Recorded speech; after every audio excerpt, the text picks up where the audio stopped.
All right, all right. Good morning and welcome to the show. This is the Weekly Jargon. I am Jose Rodriguez. And Rohi Zachariah.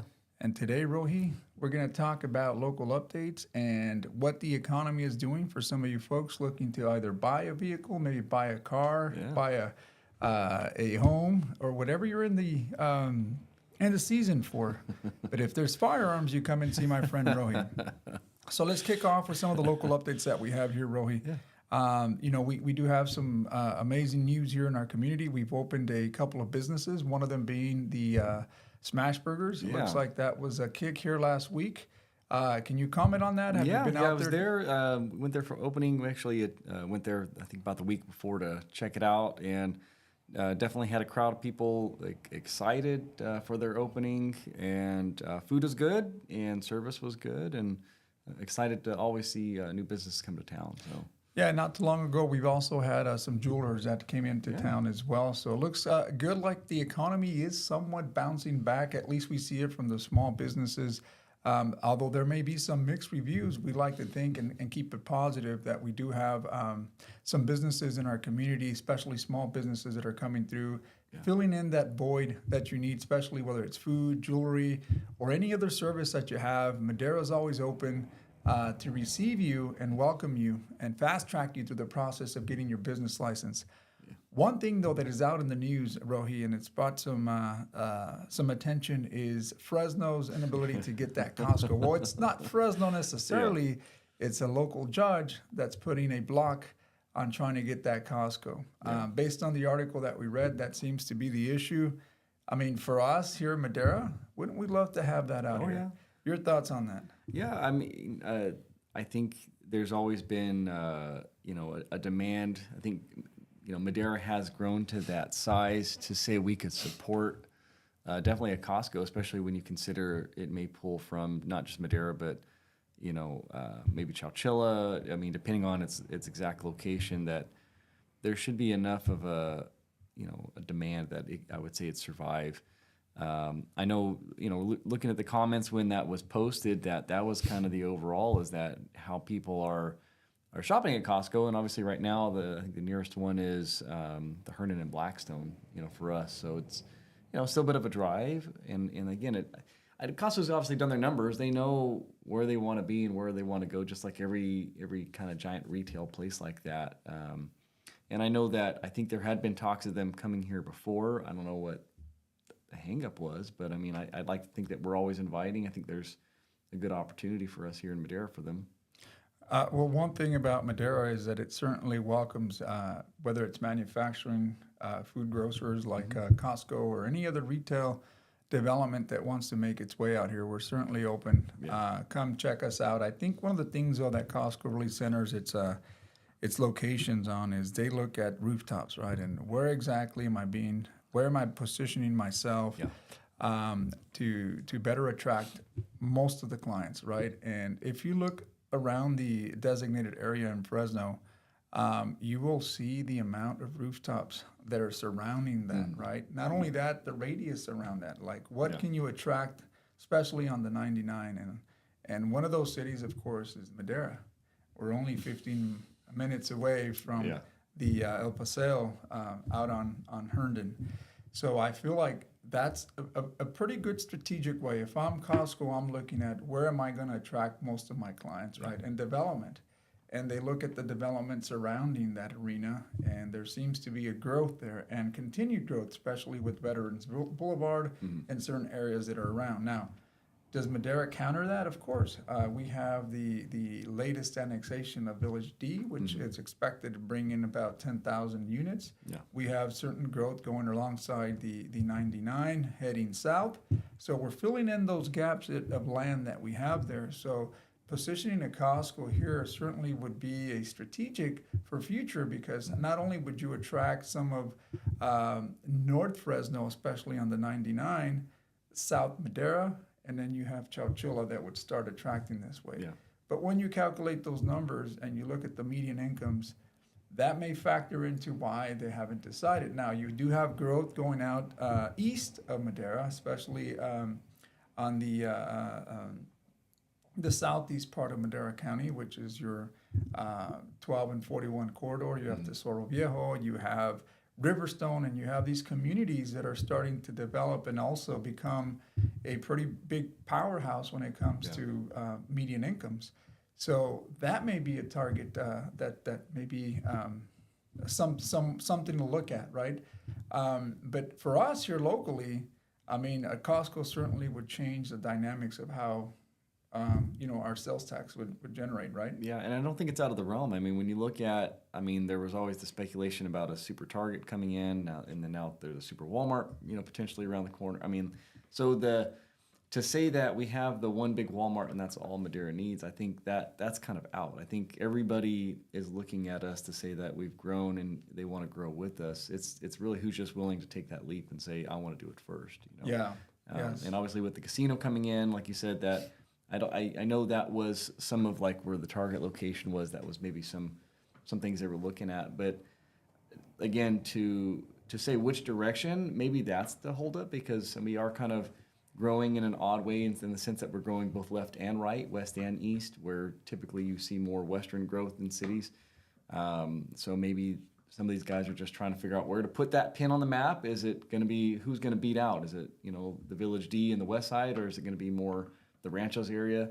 But beyond that, it still should be a discussion to say they're interested. I don't see why not. Yeah, and I mean, again, I'm not the owners of Costco, Walmarts, and what have you, but what we do tend to see is it's very strategic, and they look at the economics of where they're planning to place. Obviously, these stores generate a lot of revenue, a lot of volume, but they're also looking at numbers of who am I going to cater to, right? Yeah.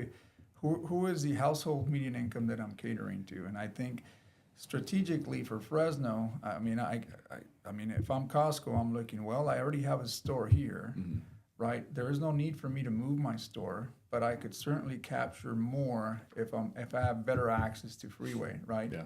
And what better way with the new Veterans Boulevard? Again, I'm not advocating for Fresno. I'm just saying they position themselves where Costco sees an opportunity.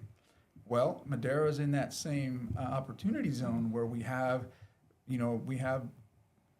some land that can certainly accommodate their need to try to get clients or try to get customers to come in. Again, freeway access.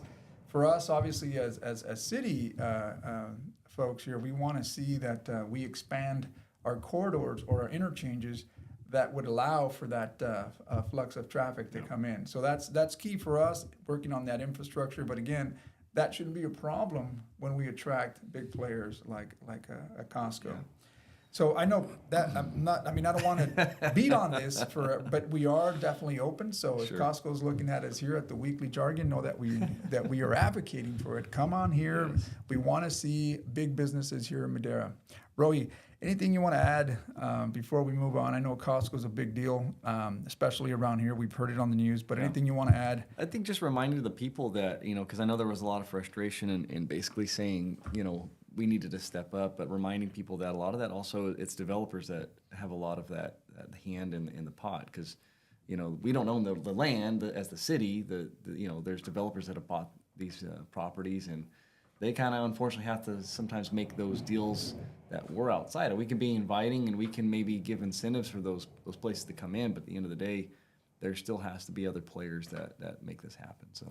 Yeah, and a lot of it has to do, Rohi, I think you can appreciate that, is that when you're in the Planning Commission, you look at your general plan and you look at the land uses, right? And in many cases, with our sphere of influence that we have, we draw a radius around where is the city growing, how far out are we growing, and when can we anticipate to annex this part of the sphere of influence and bring it into our city, right?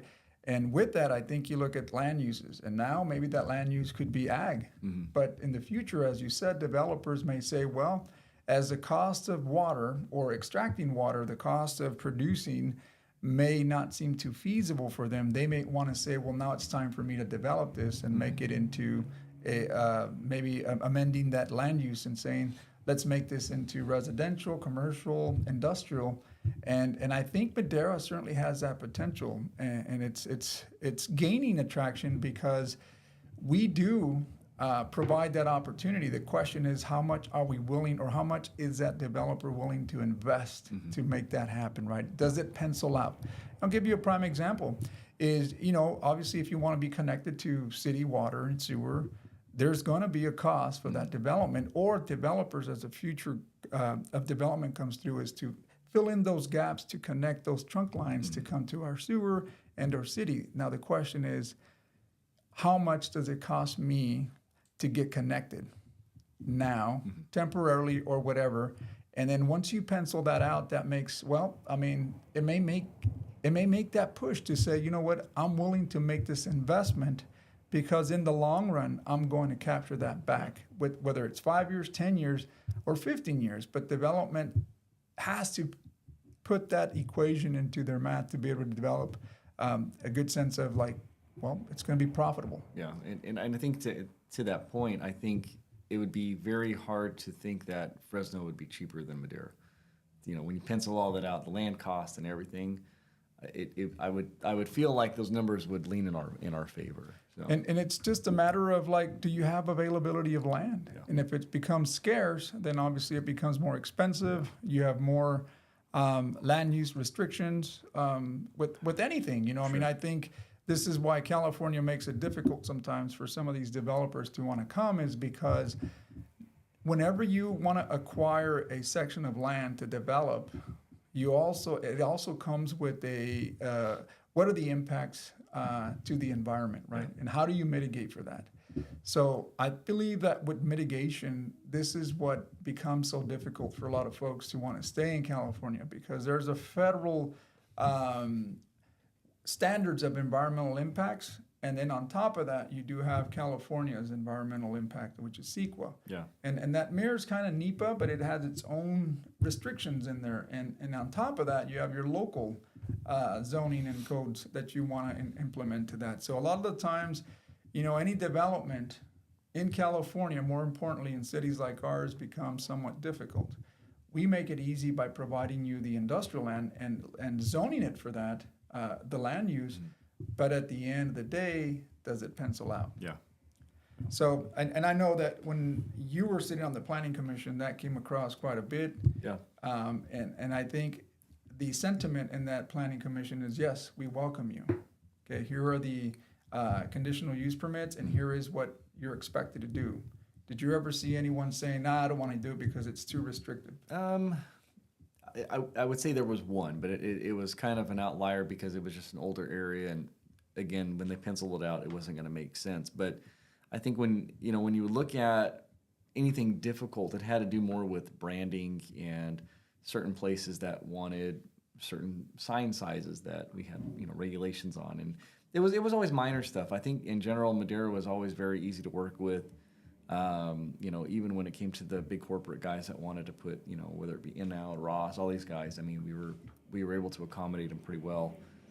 So again, I would still think that we would have the upper hand if Costco was truly interested, or anybody of that size for that matter. And remembering that, when you say what's there, I mean, when Walmart came in, I don't know how many years ago, there was nothing there. It was dirt. There wasn't many homes around it, but they were able to do the math to make, hey, it was going to make sense to put one here.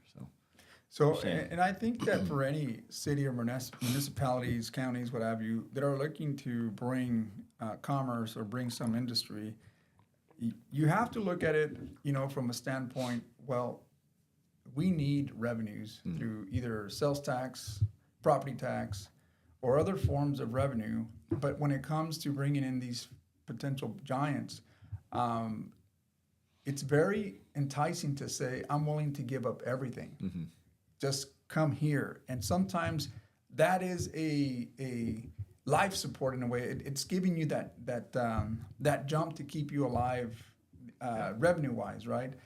But 20, 30 years down the road, people may be seeing, well, shoot, this is the unfortunate part of this development that we didn't really plan for. Yeah. And I think that's the biggest, I think that's the biggest hurdle to jump, is you have a lot of planners that come from a very strategic way of looking at how you plan in urban areas, rural areas, And then how do you tie that together with the whole thing, right? Because at the end of the day, in order to formulate a very operational city, especially a very urban city, all these components have to come together. Yeah. Whether it's transportation, connections of sewer, water, Yeah. fire. I mean, you tell me, bro. Well, I mean that to me was the hardest part. I couldn't be a developer because I like thinking about a project like this to say, okay, let's say you shook hands and said, all right, Costco, we want you. It's probably still like 5 years out, because like the planning and all everything that goes into it before you even break ground. It's not like in my mindset, it's like building a house where okay, buy the land, we shake hands, here's my money, and then somebody's digging in a hole in a couple of months. It's like, well, no.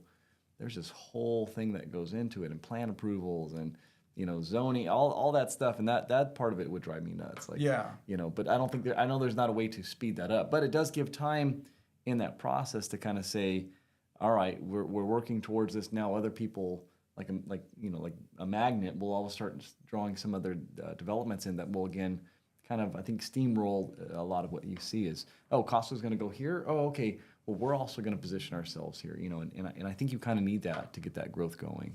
Yeah, and I mean, and this goes along with like these planned villages that we have, Yeah. right? What do we expect to have in these planned villages? We expect to have obviously residential. We expect to have some commercial, office space, schools. We expect to have maybe some industrial, light industrial. Yeah. And when you're looking at this, then you start looking at some of the impacts. Well, if I place this here, and this is zoned for this here, how will that impact, residents? How will that impact the commercial aspect of it? Do you need to have any type of rail spurs in there? Do you need to bring in this? And I think that does take careful planning. And I mean, from what I see, especially since the 1950s, when the automobile became very, very popular and more affordable for families, then you started seeing more sprawl development. And this is where you see a lot of these rural communities that may be facing some issues with water because back then, it was very simple to dig into the ground, extract the groundwater. You had no problem. Now you see a lot of these folks that have these domestic wells and may be running into issues. Yeah. And some of them that are close by city connections will request to annex to that so that they're not having these issues down the road. Having to pay for a well today, Rohi, can go from $35,000 to $75,000 depending how deep you want to go and how much water you want to secure. But you're competing against everything around you. And what's around you, Rohi? We see it. It's ag. Yeah. I'm not sure if anyone walks into your place of business there and talks about their wells. But, No. I mean, being a gun store, you never hear any farmers or. Well, you would think that, hey, I'm trying to protect my water, so I need to protect myself with guns, right? And that's the one thing I do see. I hear when we're refinancing folks, I'm not saying the number one reason, but a big reason of why they want to refinance is to consolidate and or repairs. And in many cases, those repairs are your domestic wells. Yeah. Well, we won't beat up on that much here, Rohi. Yeah. But we did want to talk about some local news again. We're excited to see that we have businesses opening up. That gives us good sign that the economy, there is some positive growth. Again, when you see it on both ends, some may be saying the skies are falling. Heads up, here we are, but again, you have these resilient businesses that want to start up because they feel that there's a need to cater to the demand of food, right? And we saw a lot of these food vendors pop up during COVID or after COVID as a way of saying, you know what, I'm going to start something new. And I think that's what COVID did. It gave you a jump start to say, you know what, I'm tired of my job. I have this stimulus money. I'm going to grab some of this money. I'm going to invest. I'm going to refinance low interest rate and invest in a food truck or invest in something different. And we're starting to see small businesses pop up again, catering to a demand. Smash Burgers. I look forward to tasting their burgers. Congratulations. But anything else that you see coming up here in our community here, Rohi? In the community, unfortunately, without being on planning anymore, I don't see a lot of that. It was kind of nice to get that process, but I mean, I guess in general, I mean, we're seeing all kinds of growth. I don't have anything specific though, no. But and with that growth, I mean, you sense it because one thing you say is the way I gauge how the temperature of our economy is, right? I look at how my clients are coming in, and Yeah. being that you also buy, almost like you're buying gold, you're buying things off the market people want to Yeah. bring in. I mean, almost like a pond in Yeah. a way. People are Yeah. ponding. I mean, does that give you a pretty good idea of how the local economy is? Yeah, I mean, I would say that that's the shift that we've talked about for a while now is, you know, a year ago, 2 years ago, when people were selling, it wasn't because they needed to sell, it was because they wanted to sell to get something different. You know, that was kind of the understanding. Now, in the last 6 months, it's, I hate to say it's really an effect of the COVID purchases, but it was, the majority of it now is people who, in my opinion, bought, you know, a new or slightly new car during COVID, because that was kind of one of the big items that came up. And now they're 3-4 years in, and that car is needing maintenance, transmission, or whatever, you know, something beyond minor repair, and they don't have the money, you know. And that's kind of the scarier part when you talk about the economy is, you know, it's not so much that, you know, things are going to come up. I mean, that's why you have credit cards. That's, you know, why we have, you know, these kind of things that says, I don't have that cash right now, but I'm good for it, you know, over time. But what we've seen is that good for it over time part has been abused for the last couple of years, you know, that it's kind of like the good times are just going to keep coming, and I'm going to keep spending, and, you know, I'll keep making that minimum payment until they've hit that cap, and nobody's going to give you any more credit now. And like I said, that's kind of the scarier part, because, you know, traditionally we always see it during the summer where we have that slowdown because people transition where they spend. I mean, people are going to spend. You're not going to take that away necessarily, but it's understanding the shifts in that market as people transition from now kids being in school to kids being out of school. And we're in the valley, so it's talking about, you know, going to the coast or wherever they go, you know, mountains for vacation time.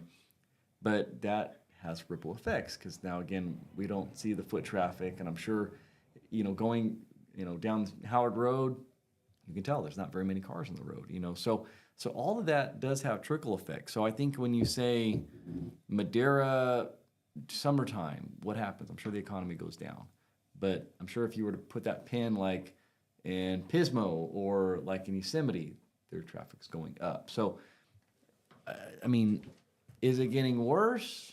I think there's definitely a sector of people that are not, they're not even able to make that. They're not able to transition where they're spending. They're so focused on, hopefully I can make that next payment on whatever it is. So. Yeah, and you know what? Sorry. You brought an interesting point, because I like you said, during the summer, the economy can shift regionally, right? Yeah. I mean, We're not a tourist town. Yeah, so. exactly. So maybe people from Madera and surrounding communities are saying, well, it's summer, my kids are out, therefore I'm going to visit the coast, I'm going to visit Yosemite, I'm going to visit some theme park, but it's not here, right? So, and then if money's tight, then obviously, well, they're not spending it here anyways, but they're not going to spend it there either. Correct. And that kind of leads to we're going to segue into like our economy in general is, you know, there may be a small growth. We see that. But in certain sectors, right? And those sectors are starting to unveil themselves and say, well, these are the sectors that we're seeing a rise in growth. Yeah. But at the same time, you may see some unemployment rise as well. That is an indicator of saying, well, I mean, we're not doing as good as we say we are. I mean, although we're hitting these certain measures, we're not seeing that. Yeah. And we can see that when our reports come in of our general sales tax, we expect and project to have a decline versus, you know, an increase like we've had year over year. But again, this is the cycles of how the economy goes. And I know today the Fed's supposed to, you know, report out whether or not they're going to cut rates or keep them where they're at. And my understanding from what I'm hearing is that they will stay steady. What that means for other in the financial world is, well, they're starting to gear up and saying, well, I mean, we have to make sure that we adjust for risk, adjust for our margin and profitability. If in fact these rates are not coming down, then I have to anticipate that my rates, I can't lower my rates. And that happens again in the mortgage industry, right? So we're looking out for how that's going to affect bond markets and how that affects, obviously, our mortgage rates. So that being said, Rohi, I know we have something here Yeah, that I mean, I'd like to share. Yeah, right? so this is, it's maybe crude, but this has always been for the last, I don't know how many years, my gauge when somebody says, how do you gauge the economy? What's an easy sector? And, something like UPS or FedEx, this is deliveries. And to me, this was always a gauge to say, are we doing good or bad? What's scary about this is over a 1-year period, UPS has declined 31%. And their reports, as of yesterday, was talking about how they're not hitting numbers and that they're seeing a decline.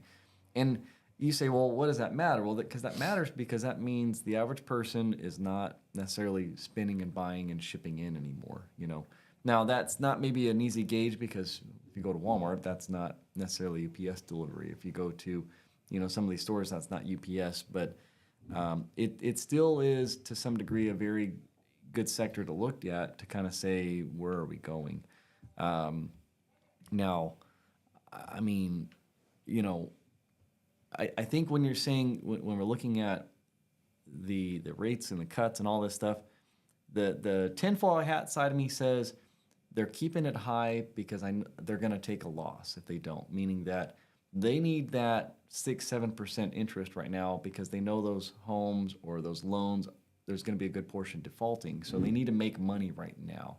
If they lower that back down to that 2% where they're not really getting any money on their money, defaulting on that is where it's going to get them in trouble. So part of me thinks that they're going to want to keep that high because that's how they're making their money. Banks need that interest rate. That's their business. And you're right. In a lot of the cases, Rohi, and I was watching this documentary on how America stopped investing in its production manufacturing, right? And a lot of it was due to how the corporate structure works, right? And I'm not talking about corporate America in general. I'm just talking about profitability, right? I mean, you have a corporation, and in that corporation, you have investors, right? So you have a responsibility for to provide dividends and/or interest, whatever gains to your investors or your shareholders. Yeah. So when that comes into play, then we look at like how is it that you're going to provide a continuous amount and ongoing dividends and or interest to your shareholders. Yeah. And one of the ways, Rohi, is to invest in your company so that you can promote growth. And within that growth, you promote more business. But there's a point in that corporation's life that you may hit your peak, and you may have to start making cuts, or if the amount of money that you make is being reinvested to keep that stock price high. Do you get what I'm saying? I think that's to your point. There is, you do see corporations that'll get monies, but they'll invest it back in their stocks. Yeah. Again, inflating that price to be able to keep their investors afloat. Yeah. And I hate to say it, but the tinfoil part of me also says that there are corporations out there that have a solid balance sheet that can show that. Yeah. And then there are those that potentially are just inflating their stock price so that they can show and gather more investment. Again, almost a Ponzi scheme in a way, right? And I think those are getting caught now because, I mean, in the last week, every story that's popping up is about bankruptcy. It's about major corporations that are either going fully bankrupt and closing up or really reconsolidating, having to close huge amounts of stores. Again, that's not, I mean, so that's why it's kind of tricky when I say tinfoil hat, because I say, well, there's your evidence there. How many corporations do you need to say they're closing, which means they're not making money because they're not getting the sales? How many of those do you need to say the economy is slowing? But then here they're saying, well, no, everything is still hot. We can't lower it because we don't want to make it worse.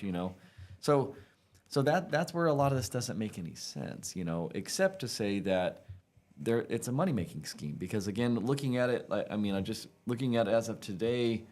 Average rates at about 6.88. It says interest rate. Well, I'm only getting about 4% on my money, so there's a good 2%, 3% gap banks are making all their money. So they want to keep that going as long as they can. They don't want to not make money. So Yeah, and you know, we brought up the thumbnail. We called it periods of when to make money. Yeah. Because one of the things that is interesting to us is, like we said, you know, it's cycles, right? Yeah. Things work on cycles, and sometimes if you understand them, there's debt cycles, and there's these huge cycles that sometimes don't make a full turn till after 100 years, right? The full debt cycle, they call it, or the credit cycles. But for us, I mean, when we look at it, Rohi, and we try to interpret it or at least understand it, is that there are certain peaks and there's certain troughs, and we have to understand when is a good time, right? Yeah. And based on our lifetime, at least what we've seen in our personal experiences, is that, well, we've come across a few dips.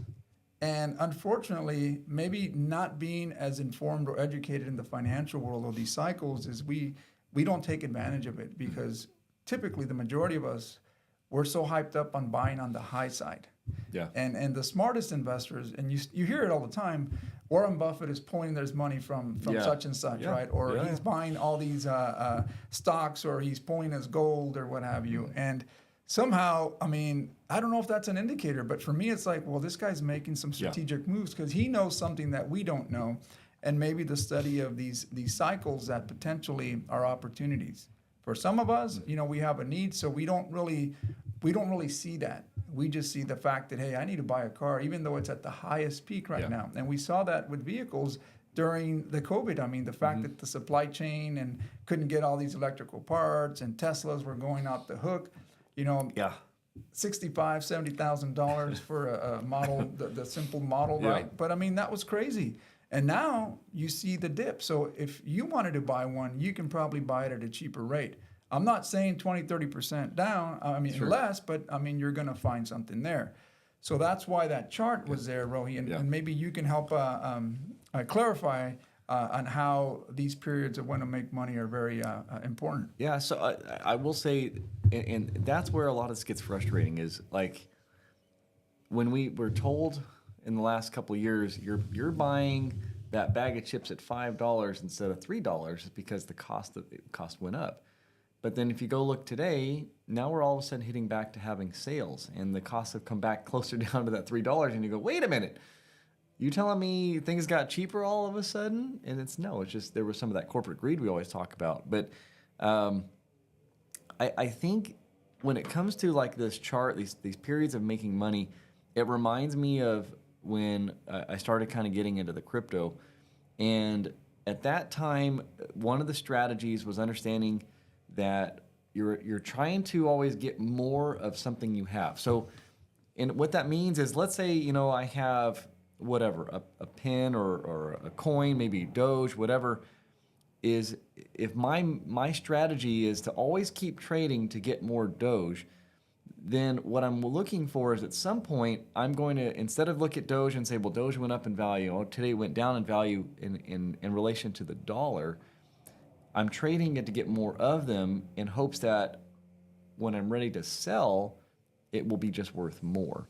So I know it's kind of it's a weird strategy, but it has to do with an accumulation. It's saying I want more of something, and I want that to keep growing so that hopefully maybe 5-10 years from now, as its growth value to dollar increases, that's where I'll make my money. And it's kind of a weird strategy. So, you know, I mean, it could be your simple thermos right now. Like, you might just say, hey, look, thermoses are cheap. I'm going to buy them up. I know they're worthless. I know they're going down. They're going on sale. So I'm going to keep accumulating because I feel like 5 years from now, instead of being a $3 thermos, it's going to be a $10 thermos, right? So you're in this accumulation, and through that time, instead of just maybe trading dollars, maybe you know a guy that sells coffee cups, and right now it's a 1-to-1, but maybe there's a period where you can do a 1-to-2 or a 3-to-5. Like, somehow you're getting more thermoses just from that simple trade.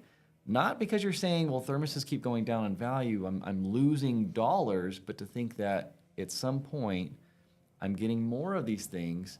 When I want to sell it, I'm going to actually get more U.S. dollars is what we would normally trade in. And it's, I know it's way out there. Yeah, but, no, but it's just one of those. It's it's people get too tied up with the word dollar, and that's what's tricky is because we think dollar is a dollar.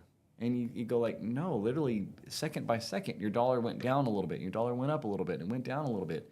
So the dollar to the bag of rice, you get less, you get 1 grain less of rice right now. But we can't think that fast, right? That's why you have futures and everything. So, but that's how we're trained as, I hate to say as Americans, is it's always about the dollar. How much does this cost in dollars? Oh, it went down. So therefore it's a better deal. Well, no, the dollar just went down or it went up or whatever. So there's a lot of things to gauge in saying, am I doing better today than I am 5 years ago?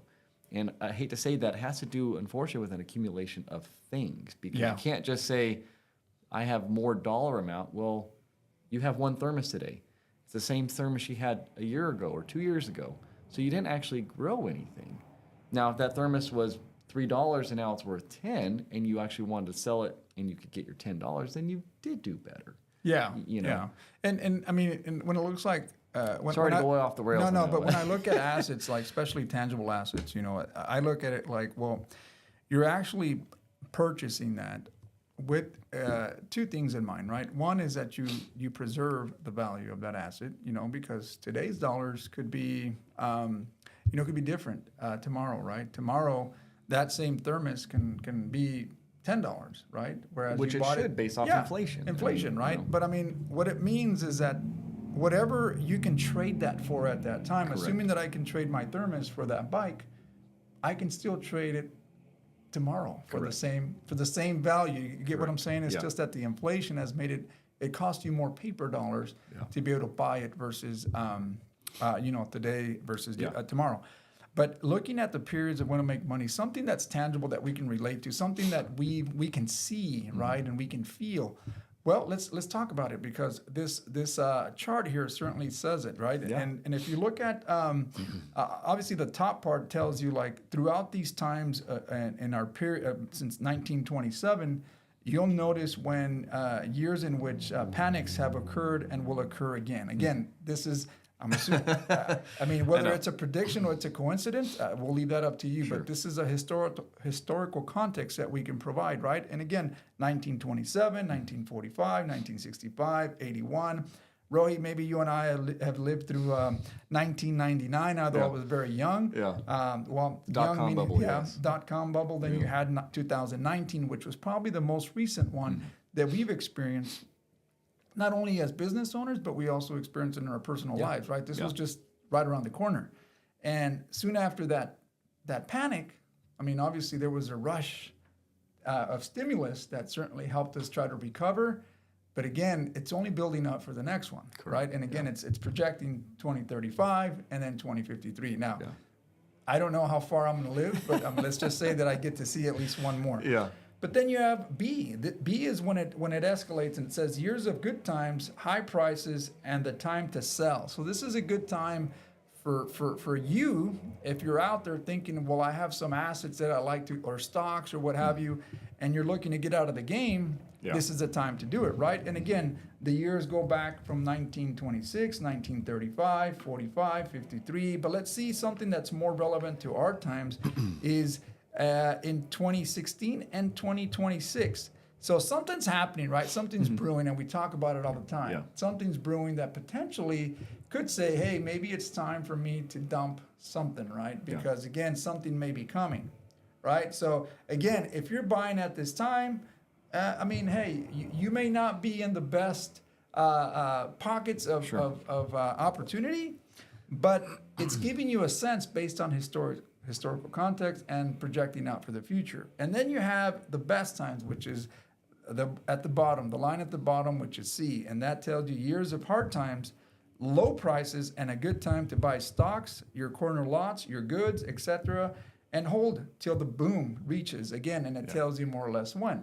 So if you want to be a smart investor, it's kind of look back at the historical data and see when these cycles play out and when might I see. So then you learn based on what you see. So for us, Rohi, I will tell you that in 2007, it was probably a peak of when these homes came at their highest, right? The peak.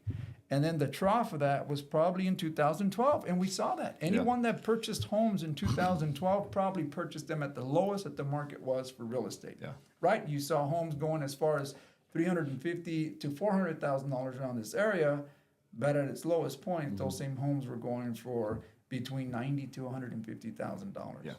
And you haven't seen that happen in real estate, Rohi, but it may. I'm not saying that it won't. I'm just saying maybe that was an anomaly. Again, certain goods and assets. It can't.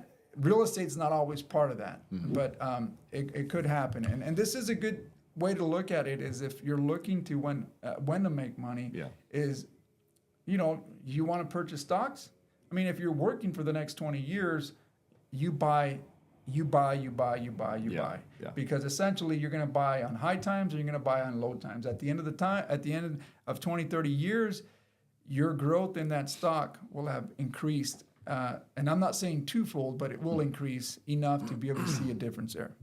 Yeah. What's your reaction on this period? You know what? I mean, it always, I won't say always. I'm sure there are certain things that can push it 1 year over, either direction. But the sad part is when you say the C part where it says you're at a hard times, low price is a good time to buy.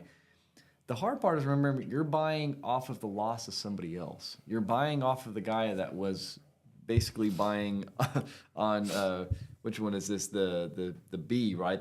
He bought the too high. So you're trying to position yourself to say, I want to make sure I'm the C guy and not the B guy, right? But I want to make sure that I'm not the A guy, and it's tough because you always like people are brainwashed. I hate to say when you start talking about things like I told you, okay, buy your bag of chips. They're $5 today. I don't think they're going to get any cheaper because wages are going up, costs are going up, and then like I said, boom, things are on sale. It's down to $4, and people are like, well, wait a minute, I bought all this at $5. I thought it's going to keep going up. It doesn't. Those cycles do come around. Now there's a base. I don't think those bag of chips are going to go down to $1. You know what I mean? I don't like at that point. Then again, now we're in that panic. Oh, there's something going on. I don't know what's going on, but it just means that you can't keep telling yourself it's always just gonna just nonstop. It's just gonna be a freight train up, right? So again, the idea is you're saying with housing. Okay, maybe it was a good idea to maybe sell in, I think it was 23 or what did it say, 20, I don't know. I think 23 was a good, really, because that's when you started seeing that the demand for homes started coming down. But even after COVID, you started seeing that there was price wars, bidding wars. I mean, this was a time to, compared to now? You could sell your home or you certainly increased in equity and you started seeing an increase, a pretty high inflated increase, right? Because, quite frankly, for our local economies around here with the household median income, it may have been just too much for them to say, I'm going to pull the trigger. Instead, it became I'm going to hold off. So everybody tends to hold off. You have a shortage of inventory now, or maybe there's more inventory coming into the market from new construction. And essentially, you may reach that point where you see, wow, that opportunity is right around the corner. It may not be, for example, you have 2026 being maybe or 2022 or 2029, right? That may not come around for the next couple of years, but you'll start seeing a decline according to the chart here. You may see that decline take place sometime in 2026 when you start seeing it, but the trough of that won't happen till maybe 2029, right? Or 2032. I'm having a hard time reading that. But, Sorry. But it takes a while. If we go back to the big crisis that we had back in 2007, right? This started tanking in 2008, but it didn't reach the lowest point until 4 years. It was like a 5-year period. At the lowest, again, 2012. And the people that purchased then were probably, they'll tell you the story, man, I bought this house for peanuts. Well, right? And like I said, if you want to bring up this chart here, I'm picking a home that I know has been around for a while. So it says over the last 10 years, it's accumulated 132% in value. But to our point is there are definitely high points and low points throughout this market. Now, obviously, looking in the last, what is that, month or two, they're trying to take on another 100,000 in value, which I don't know if that's going to sustain.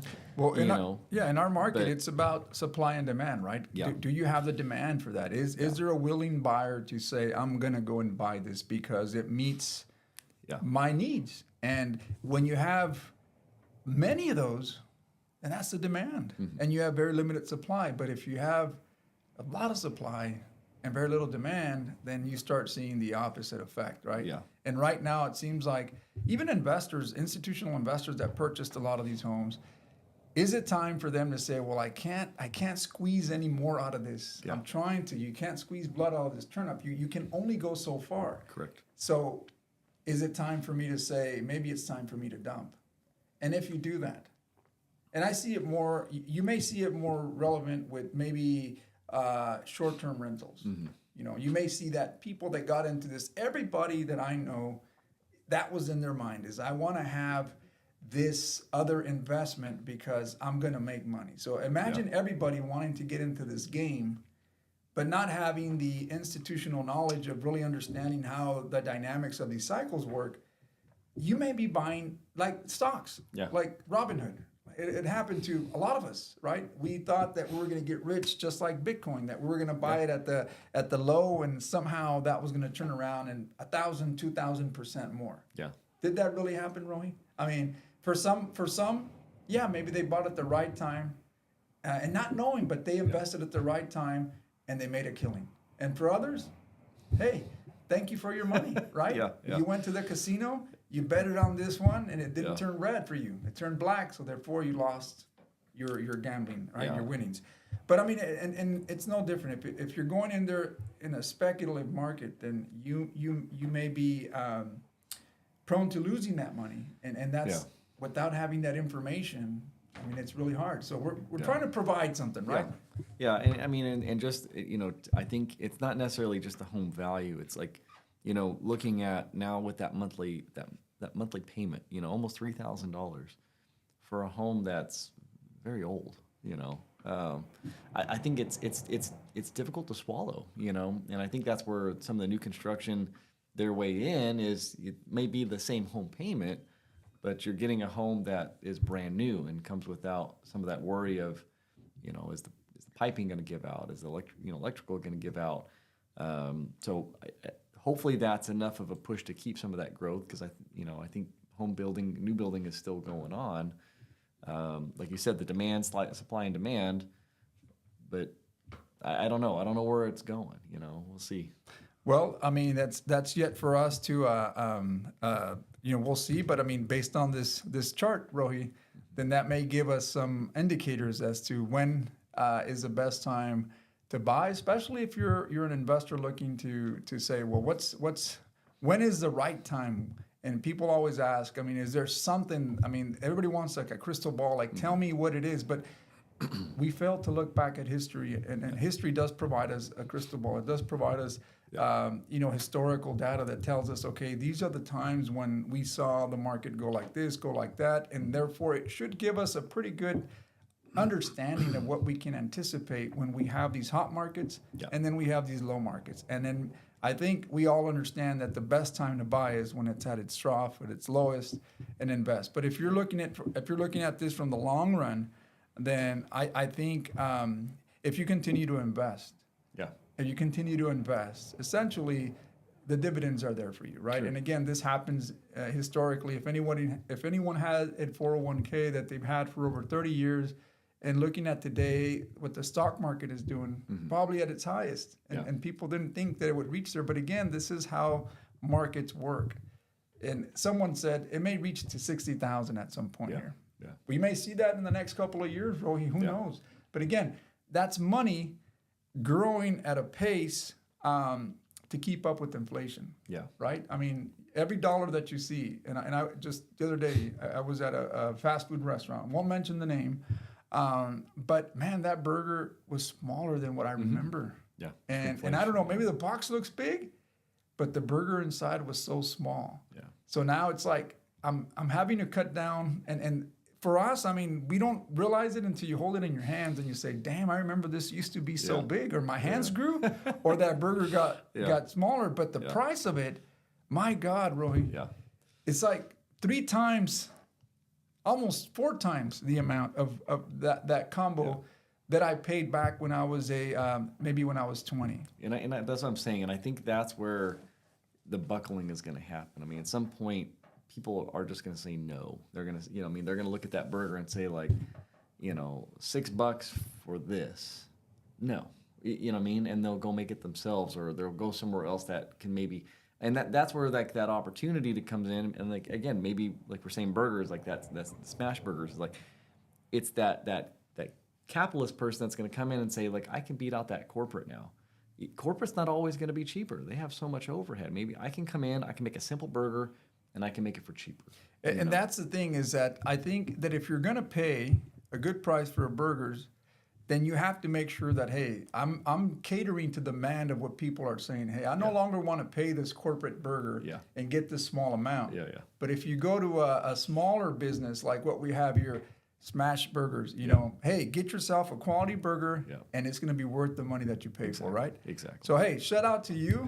If you're seeing us, you like to advertise, bring it on down. Yeah. We'll have a conversation here with our marketing specialist here. We'll get it going. But with that, Rohi, I think that kind of wraps up our show today. We're going into 51 minutes. Again, if you like the content, please like, share, and subscribe. Make sure you stick around for next week. We'll have another interesting topic. Anything you want to... Good for today. Okay, so we'll go ahead and call this a day. Thank you again for watching, and